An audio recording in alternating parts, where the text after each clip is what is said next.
How you doing? Your host Fletch here. Well, today's memory lane we're going to go down is movie drive-ins. Did your hometown have one? Mine did.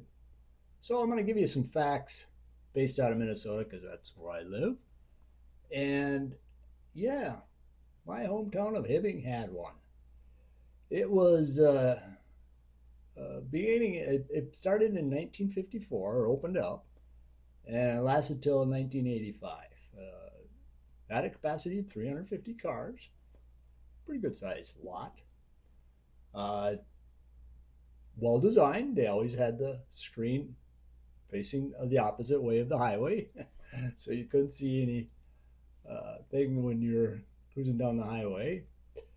Uh, when I was a teenager, yes, I was the one with the biggest car. That meant I had the biggest trunk.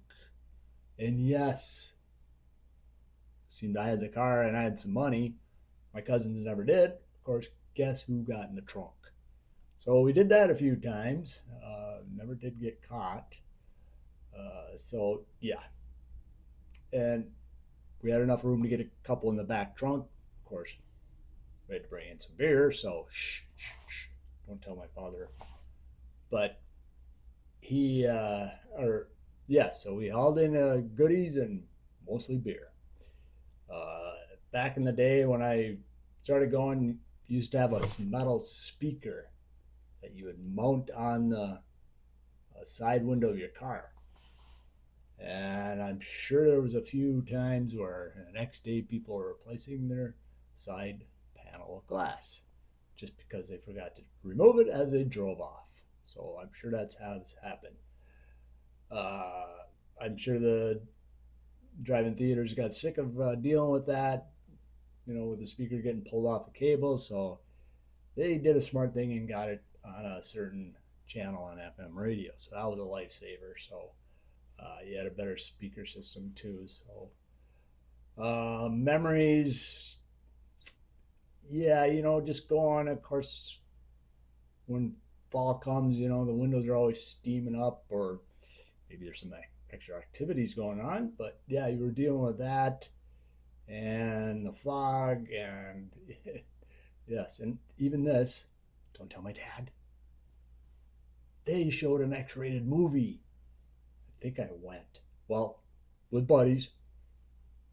Probably didn't last very long. We probably too embarrassed about it, and I can't believe they showed it, and I can't believe I showed up there. So, uh, unless usually went to party there anyhow. So, uh, yeah. So back in the day, that was the thing. The movie theaters or the drive-ins, and here again, here in the Twin Cities. Well, overall, the state of Minnesota in 1972 had 80 drive-ins. That's crazy amount, and now it is dwindled down to five. There's one in Long Prairie. There is one in Litchfield. There is one in Warren. I don't know where Warren is. There's one in Elko, which is south of the cities, and then there's one in Laverne. So those five are still open. Not every night, but still kind of a cool thing that these things are still open and they're still surviving. I hope. um, Probably the biggest reason why some have, well, most have gone away is the land. It's hard to believe that here in the Twin Cities had 18 of them, and I'm sure just development has taken over. Houses pay more taxes than drive-in, so I'm sure business dwindled down. Just most likely that's why they went away. So uh, again, there's still some around. If you got a memory, leave a message. Yeah, I'd like to hear some stories. So that is my memory lane, and we'll see you in the next one. Take care.